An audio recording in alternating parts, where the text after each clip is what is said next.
नीतीश चाचा 10 जात के तोहरे से एगो अर्जी बा कि नीतीश चाचा 10 जात के तोहरे से एगो अर्जी बा। आ मानो चाहे मत मानो, ई आपन ताहर मर्जी बा। वाह बेटा वाह। कि नीतीश चाचा 10 जात के तोहरे से एगो अर्जी बा, मानो चाहे मत मानो, ई आपन ताहर मर्जी बा। वाह बेटा। सुन के अर्जी नीतीश चाचा, कि सुन के अर्जी नीतीश चाचा, एकरा के जन दबाओ। आई अपना यहाँ नइखे मिलत तो यूपी से मंगाओ। वाह बेटा वाह। सुन के अर्जी नीतीश चाचा, एकरा के जन दबाओ। आई अपना यहाँ नइखे मिलत तो यूपी से मंगाओ। वाह बेटा वाह। तारा खातिर तो यूपी चली जीबो। एक काम तू अच्छा कर दो।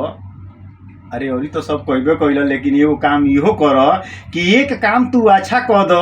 अच्छा आइल मुहूर्त बा, आ 10 जात के अर्जी सुन लो। बोतल के कितना जरूरत बा।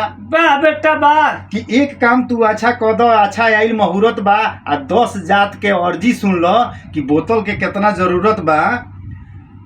दुसात के 2 बोतल, दुसात के 2 बोतल, तेली के 3 बोतल, आ तेली के 3 बोतल तो चमारे के 4 बोतल। वाह बेटा वाह। आ चमारे के 4 बोतल तो पंडित के 5 बोतल, आ पंडित के 5 बोतल तो छतरी के 6 बोतल, आ छतरी के 6 बोतल तो साधु के 7 बोतल, आ साधु के 7 बोतल तो ओहिरे के 8 बोतल, वाह आ बेटा वाह। ओहिरे के 8 बोतल तो नुनिया के 9 बोतल, आ नुनिया के 9 बोतल तो देवाने के 10 बोतल।